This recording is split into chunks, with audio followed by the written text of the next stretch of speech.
So Alan asked me for a story about connecting on the internet, and this is me getting around to it, actually getting the story in. So I'll tell you a little story. I work at the Tecnológico de Monterrey here in Mexico. I've been here about 20 years.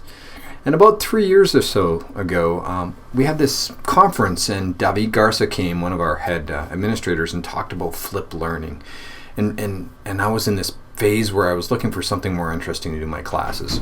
Pull out my laptop and I Google flipped learning and started reading about it and got into it. And I decided right there and then I'm going to do this flipped learning thing. So that was the start. And then later that same year, I ran into John Bergman, one of the pioneers in flipped learning at our main campus in Monterrey. Had a great talk with him, and he said, "Ken, you need to stir up flipped learning here in Mexico." So I thought, oh yeah, I'll create a private Facebook group and for our people here at the Tech. And he said, no, you got to be public. You got to open this up to everyone. And you need to be the leader in Mexico for flipped learning. So it was really great for John to push me online. And it was online in Facebook, and we can get into discussions about Facebook or Twitter or what's open.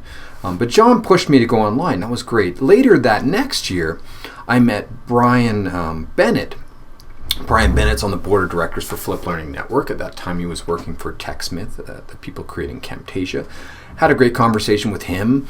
Got to know him at FlipCon. Got to know him a little bit more later.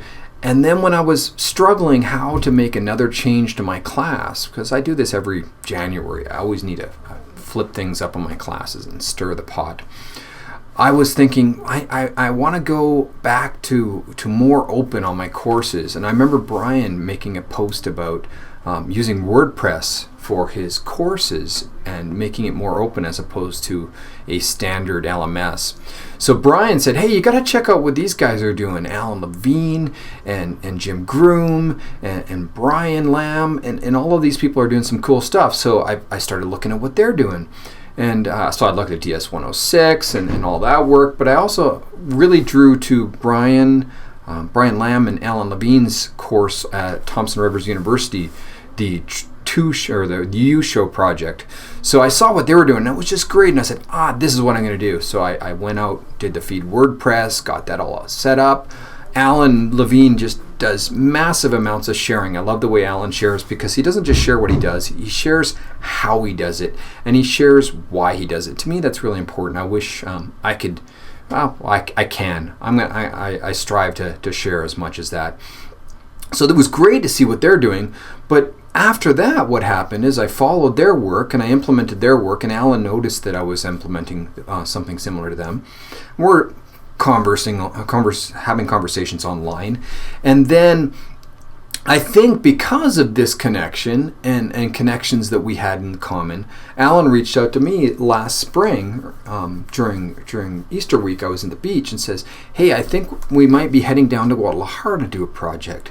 And I said, oh, great. Well, think of me, if you want to invite me to go for lunch and talk to you guys. He says, no, I think we were going to actually pull you into this thing. And so Alan pulled me into the Agora project. And because of those meetings I had online with different people and John pushing me to be online and be more public, I got drawn into this Agora project, which is leading to more projects and other people I'm meeting. So I think a lot of times we need to just get out there and share our stories and follow people and say, hey, I like what you're doing. And they can come and see what we're doing and say, hey, I would like to implement what you're doing. Can you help me out? So yeah, get online, follow people, share people. I really think that those are real connections. And so that's my story for today.